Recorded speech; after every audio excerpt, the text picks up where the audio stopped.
আপনারা দেখছেন TVN24 news network. সবশেষ আপডেটে স্বাগত জানাচ্ছি আমি রেশমা আহমেদ।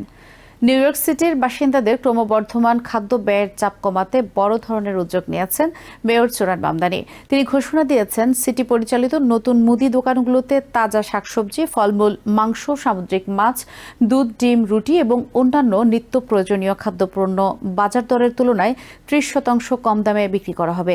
সোমবার পরিকল্পনাটির বিস্তারিত তুলে ধরে মামদানি বলেন, নিউ ইয়র্কের 5টি বড়তেই ধাপে ধাপে এসব দোকান চালু করা হবে। তার নির্বাচনী প্রচারণার অন্যতম প্রধান প্রতিশ্রুতি ছিল সাধারণ মানুষের জীবনযাত্রার ব্যয় কমানো এবং খাদ্য নিরাপত্তা নিশ্চিত করা। নতুন এই পরিকল্পনাকে তিনি সেই প্রতিশ্রুতি বাস্তবায়নের প্রথম বড় পদক্ষেপ হিসেবে উল্লেখ করেন। মেয়রের দাবি, এই কর্মসূচি চালু হলে একটি গড় পরিবার বছরে প্রায় $1000 পর্যন্ত সাশ্রয় করবে। তিনি বলেন, অনেক পরিবারের জন্য 30% মূল্য ছাড়ের অর্থ শুধু কিছু অর্থ সাশ্রয় নয়, এটি এমন একটি পার্থক্য তৈরি করতে পারে যাতে কেউ পরিবারের সঙ্গে রাতের খাবারের টেবিলে বসতে পারে, অতিরিক্ত শিফটে কাজ করতে বাধ্য না হয়। মামদানি আরও বলেন, কোভিড-19 মহামারীর পর খাদ্যপণ্যের যে মূল্যস্ফীতি হয়েছে, 30% ছাড়ের পরিমাণ প্রায় সেই মূল্যবৃদ্ধির সমান।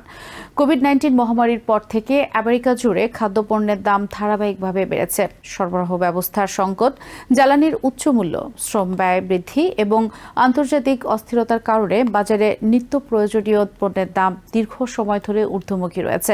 সাম্প্রতিক সময়ে ডোনাল্ড ট্রাম্প প্রশাসনের নতুন শুল্ক নীতি এবং ইরান যুদ্ধকে ঘিরে আন্তর্জাতিক বাণিজ্যে অনিশ্চয়তা তৈরি হওয়ার কিছু খাদ্যপণ্যের দাম আরও বেড়েছে বলে অর্থনীতিবিদরা মনে করছেন। একটি সাম্প্রতিক জনমত জরিপে দেখা গেছে, প্রায় 2/3 আমেরিকান মনে করেন বর্তমানে মুদি বাজারের খরচ তাদের সামর্থ্যের বাইরে চলে গেছে।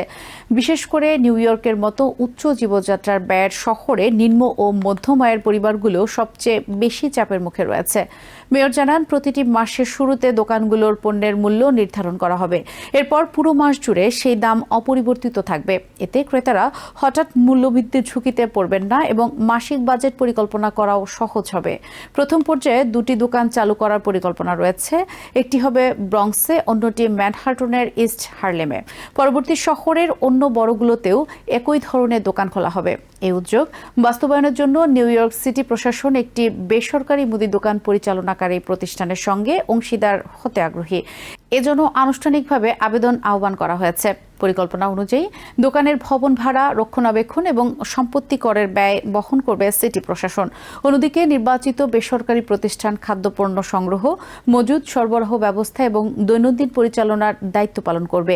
এই মডেলের মাধ্যমে সরকার ভর্তুকি ও অবকাঠামোগত সহায়তা দেবে, আর পরিচালনায় ব্যবহার করা হবে বেসরকারি খাতের অভিজ্ঞতা। মামদানি মনে করেন, খাদ্যপণ্য মানুষের মৌলিক চাহিদা, কিন্তু বাজারের অস্থিরতা এবং মূল্যস্ফীতির কারণে অনেক পরিবার পর্যাপ্ত ও পুষ্টিকর খাবার কিনতে হিমশিম খাচ্ছে। তাই লাভের উদ্দেশ্যের পরিবর্তে জনসেবাকে অগ্রাধিকার দিয়ে পরিচালিত মুদি দোকান সাধারণ মানুষের জন্য বাস্তব স্বস্তি এনে দিতে পারে। তার প্রশাসনের মতে, এসব দোকানে অতিরিক্ত মুনাফা রাখা হবে না, বরং পাইকারি পর্যায়ে কম দামে পণ্য সংগ্রহ, সরকারি সহায়তা এবং পরিচালন ব্যয় কমিয়ে ভোক্তাদের কাছে কম মূল্যে পণ্য পৌঁছে দেওয়া হবে। মামদানির এই পরিকল্পনা ইতোমধ্যেই রাজনৈতিক ও অর্থনৈতিক মহলে আলোচনার জন্ম দিয়েছে।